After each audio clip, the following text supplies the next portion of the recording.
고등학교 수학과 파이썬으로 배워보는 머신러닝, 텐서플로우와 딥러닝으로 실습해보는 머신러닝 계속해서 강의 진행하도록 하겠습니다.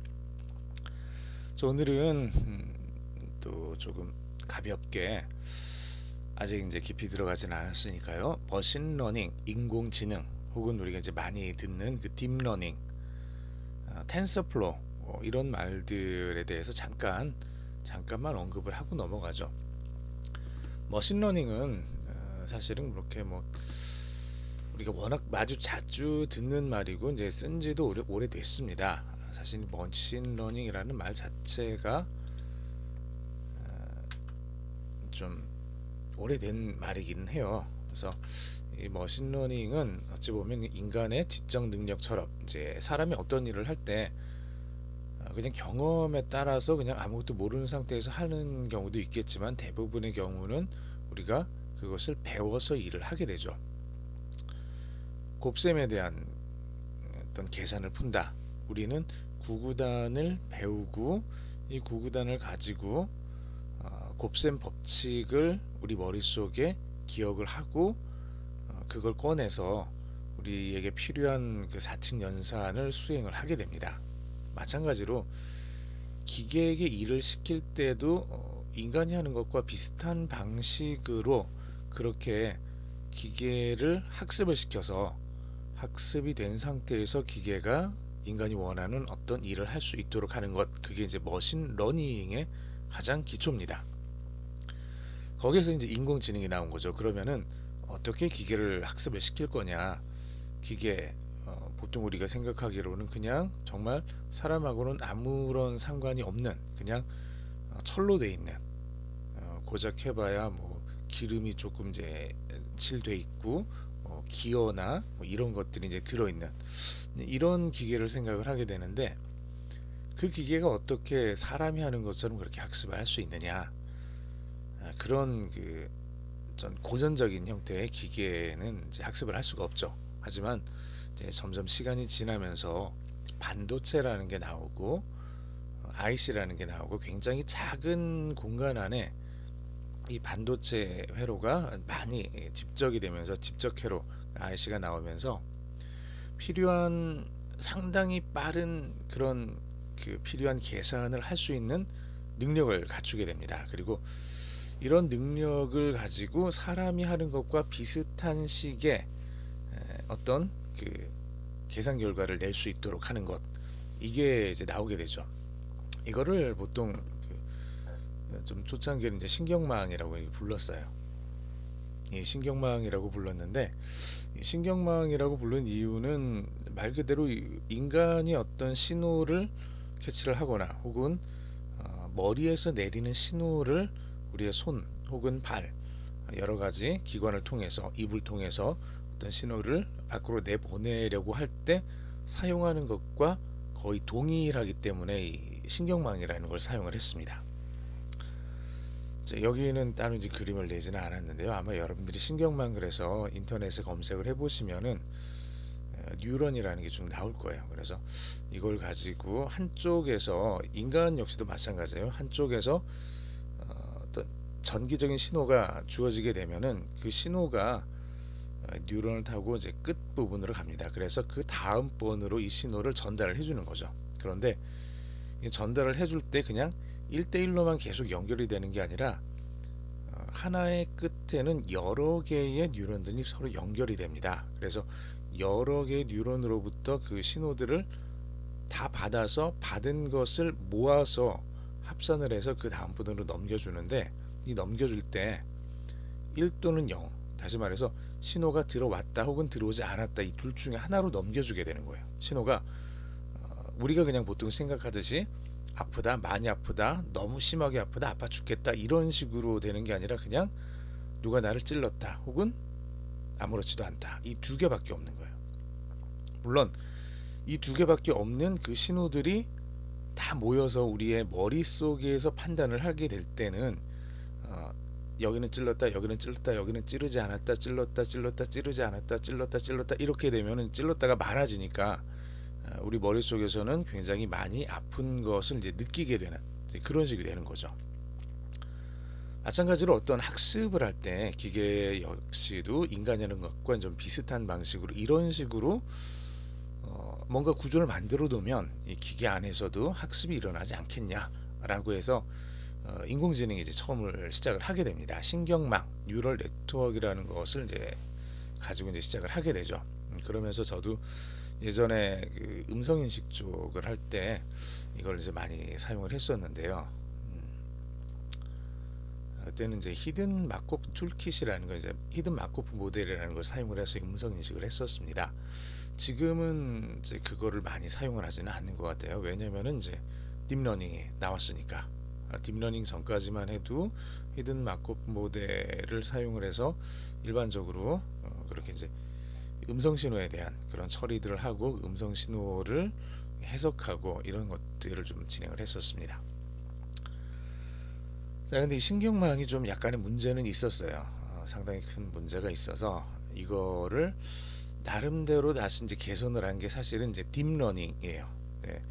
딥러닝은 기존의 신경망이 가지고 있었던 좀 부족한 부분들을 보완을 해서 최근에 다시 인공지능계에서 좀 핫하게 떠오르는 그런 분야가 됐죠. 그리고 그 중에서 그렇게 오래되지 않았죠. 최근에 이제 구글에서 오픈 소스로 이 딥러닝에 관련돼 있는 그 내용을 공개를 합니다. 오픈 소스로 공개된 그 프레임워크이라고 얘기를 하는데 이제 프로그램이라고 생각을 하시면 될 것 같아요. 이제 프로그램, 딥러닝을 실제로 구현할 수 있는 프로그램을 그 소스 코드까지 완전히 공개해서 구글에서 공개를 했는데 그것의 이름이 텐서플로우입니다. 우리는 지금 이제 간단하게 머신러닝이 어떤 건지, 인공지능이 어떤 건지, 딥러닝과 텐서플로우까지 아주 간단하게 살펴봤는데요. 딥러닝을 우리가 파이썬을 가지고 한번 간단하게 좀 구현을 해볼 겁니다. 물론 오늘 하지는 않을 거고 조금 더 시간이 가야 될 것 같기는 해요. 그리고 어느 정도 좀 딥러닝에 대해서 파이썬으로 좀 구현을 해본 다음에 실제로 우리가 이 딥러닝을 사용을 해서 어떤 문자를 인식을 한다든지 이런 것들은 텐서플로우를 사용을 해서 다시 한번 또 해보도록 하겠습니다.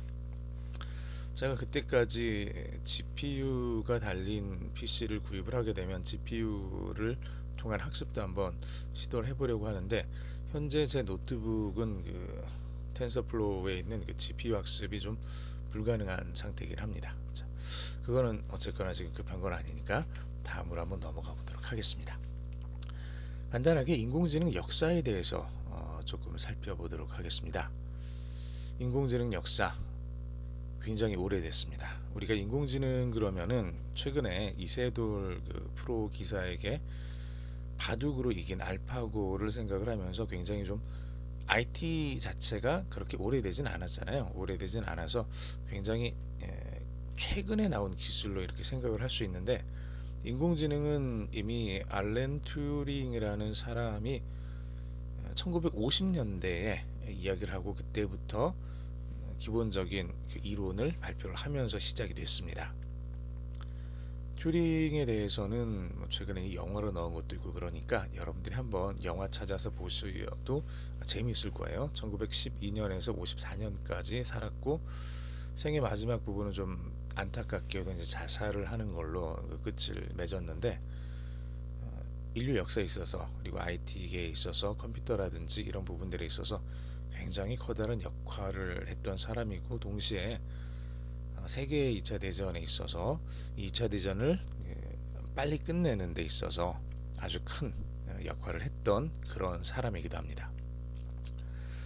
알렌 튜링에 의해서 이제 1950년대에 인공지능이 처음 이제 소개가 됐고요. 물론 그때만 해도 제대로 된 컴퓨터가 없었기 때문에 튜링의 이런 말들에 대해서는 조금 뭐라 그럴까요? 막연하게 사람들이 받아들일 수밖에 없는 그런 시대였습니다. 그래서 56년대에는 이 용어가 이제 드러나기 시작을 하면서 언젠가는 정말 모든 기계들이 인간의 말을 알아듣고 인간이 하는 것처럼 그렇게 생각을 하고 모든 것을 다 처리할 수 있을 거다라고 그렇게 마치 공상과학 소설에서 우리가 보듯이 그런 생각을 하던 때가 있었고요.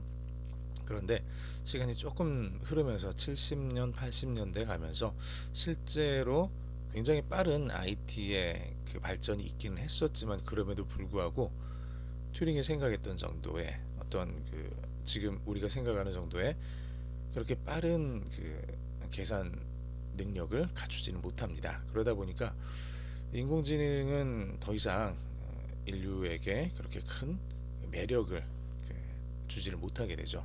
차라리 그거 말고 좀 더 다른 식의 어떤 기계들을 제어하는 그런 방법들을 익히게 되고 그러면서 제어공학이라는 게 많이 나오게 되죠.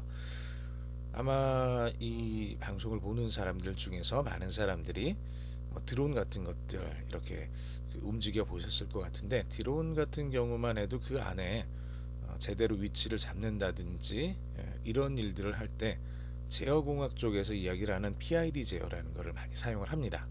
PID 제어 이거는 이제 인공지능 우리가 뭐 머신러닝, 딥러닝 이런 것들을 사용을 해서 컴퓨터에게 어떤 명령을 주는 것이 아니라 사람이 이미 그 안에 어떤 제어 시스템을 구축해서 집어 넣어 주는 거예요. 집어 넣어 두면은 게다가 거기에 필요한 어떤 값들 어떤 뭐 B값, I값, D값 뭐 이런 값들이 있는데 이런 값들을 사람이 집어 넣어주면 거기에 맞춰서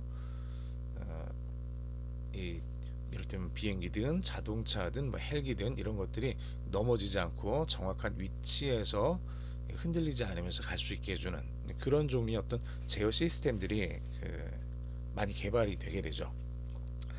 전문가 시스템이라는 게 좀 만들어지긴 했는데 사실 이것도 그렇게 크게 가지는 못했습니다. 그래서 이제 80년대, 90년대로 넘어오면서 인공지능 쪽으로는 좀 암흑기가 다가오게 되죠.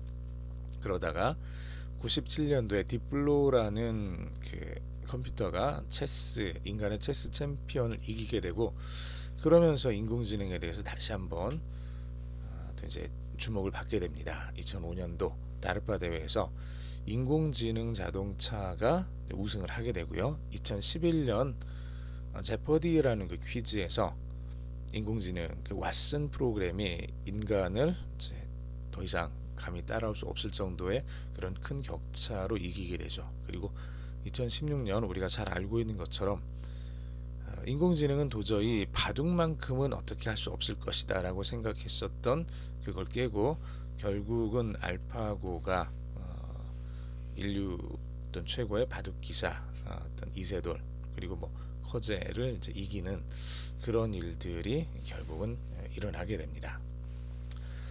여기까지 간단하게 인공지능의 역사에 대해서 조금 살펴봤습니다. 자, 인공지능 그 구현 방법에 대해서는 이제 다음 시간에 계속해서 진행하도록 하겠습니다. 수고하셨습니다.